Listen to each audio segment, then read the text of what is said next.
Bueno, si vamos a hablar de economía hay que hablar con los periodistas especializados en la materia. Fede Comesaña está con nosotros. ¿Cómo andás? Nicolás, Muy bien. Buenos días para todos. Bueno, ¿qué está pasando con los precios? Proceso inflacionario. A ver, ¿esta situación tiene alguna particularidad respecto a otras que pasaron en el pasado? Sí, claramente. Este 9,4 de inflación nos remonta a diciembre de 2020. No es tan lejano en el tiempo un registro de estas características.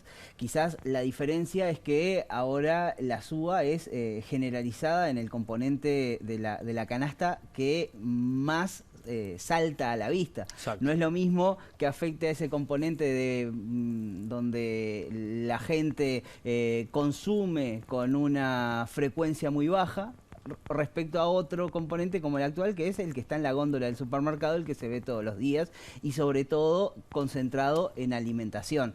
Esta suba hace que el componente alimenticio, alimentos y bebidas, suba más de 12% en los últimos 12 meses, alimentos de por sí suba un 13 y algo por ciento, frutas y verduras un 26% en los últimos 12 meses, con lo cual salta a la vista este incremento de los precios y por ahí genera otro malestar a nivel social, además de problemas específicos, sobre todo en la población que destina un porcentaje mayor de sus ingresos a el consumo alimentario, que es la población de menores ingresos. Claro. Que sea una situación mundial lo que está ocurriendo con el proceso inflacionario, ¿es más difícil de poder controlarlo? Bueno, sí, es más difícil en el sentido de generar medidas que ataquen directamente a las causas del problema y no quedarse en medidas que sean paliativas, que es lo único que hoy en día se puede pensar.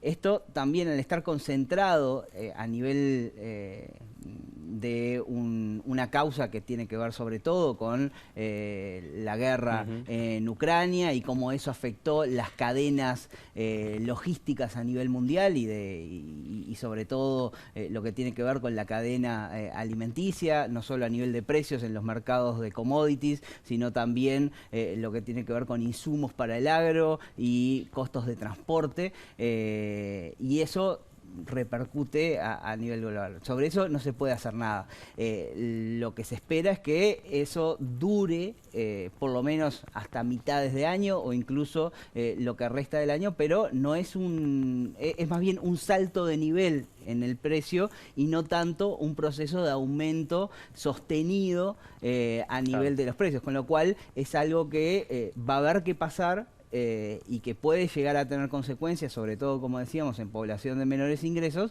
pero que no es algo que alimente un proceso inflacionario de más largo plazo.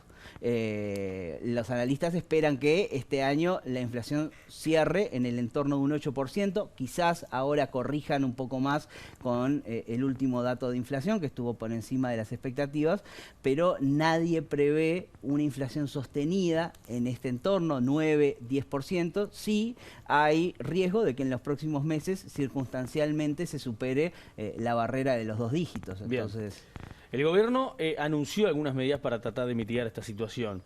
¿Se quedó corto? ¿Tiene plazo como para poder plantear algunas otras? Las medidas que anuncia el gobierno en general están en línea con lo que han sido medidas que han asumido gobiernos en situaciones como esta. Subas puntuales de precios, shocks puntuales sobre la dinámica de precios, y son medidas que, si bien en algunos casos pueden llenar quizás más el ojo, porque estamos hablando de bajas de impuestos a productos muchas veces de primera necesidad, pero no es muy claro la efectividad de esas medidas. Esto es, cuanto más necesarios son esos productos, cuanto menos depende la demanda de los precios, mayor capacidad tienen los empresarios para absorber una parte significativa de esa baja de impuestos y no trasladarlo a los precios al consumo. Entonces, por eso las bajas de impuestos suelen ser poco efectivas para bajar, pero sí son efectivas a la hora de señalizar una preocupación del gobierno por lo que está pasando con la dinámica de precios y por lo tanto intentar afectar las expectativas de quienes fijan los precios y por ahí tener algún impacto. Esto claramente son medidas paliativas, Claro. no van al problema de raíz. Y luego están los acuerdos de precios con actores claves de la cadena de suministro. ¿Convienen? Y lo que tienen los acuerdos de precio es que uno no sabe mucho qué pasa poco antes del acuerdo ni poco después. En general, esas subas de precios se terminan procesando tarde o temprano. Puede haber un periodo en el cual, bueno, ayude a bajar un poco, pero realmente no es un efecto. Aguanta, pero después sí tienen su impacto. Además digamos. que a nivel institucional tienen problemas muy grandes porque, bueno, es una afectación enorme a la competencia. Claro. Y eso, en definitiva, hay un vacío legal o una letra muerta a nivel legal que hace que este tipo de cosas no tengan repercusiones cuando en otros lados serían inviables. Recién lo señalabas, se puede esperar que esto más o menos se mantenga hasta mitad de año o un poquito más. Así que hay que tener paciencia con esta situación. Sí, los analistas prevén eso, prevén cierre de año por encima del 8%, pero aún no hay expectativas de los economistas previendo un fenómeno inflacionario de estas magnitudes como el que tenemos hoy, sostenido a lo largo del tiempo. Claramente esto va a afectar negociación colectiva, va a tener repercusiones en lo que son correctivos inflacionarios en acuerdos salariales todavía vigentes, con lo cual esto sí va a tener que ser seguido de cerca por el gobierno porque ahí en lo que es la relación entre precios y salarios, esto en el largo plazo, esto sí puede tener efectos de inercia inflacionaria en el largo plazo y moderar, digamos, la recuperación salarial también incide sobre una promesa directa que hizo el gobierno de recuperar rápidamente el salario perdido cuando estamos en una coyuntura de recuperación económica. Entonces,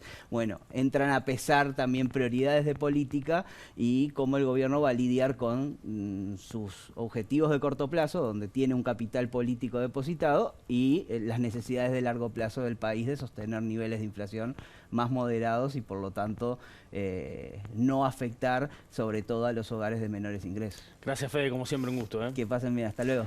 Bueno, vamos a hablar